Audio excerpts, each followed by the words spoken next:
There were commemorations and demonstrations throughout the world today on the 40th anniversary of the atomic bomb attack on Hiroshima. In Hiroshima itself, bells tolled, doves were released, and Japanese Prime Minister Yasuhiro Nakasone called for the destruction of all nuclear weapons. At a special mass near Rome, Pope John Paul warned the world must never experience another Hiroshima. In Canada, the observance of Hiroshima Day was, for the most part, peaceful and dignified. Dan Bjarnason reports.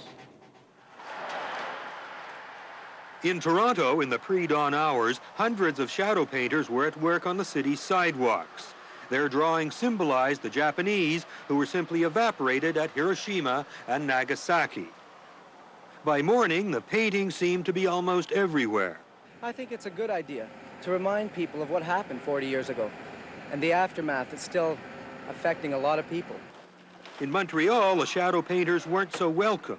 89 of them were arrested for public mischief. They were later released. In Ottawa, demonstrators staged mock deaths to commemorate the atomic raids. In Winnipeg, the provincial government unveiled a plaque commemorating all the victims of war.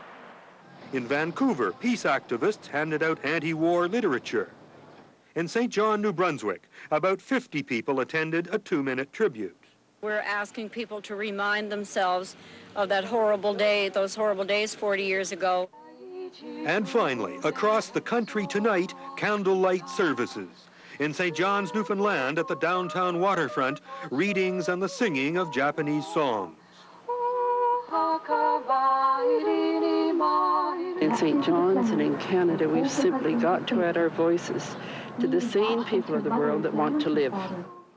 A melancholy day of remembrance of a tragedy now 40 years old.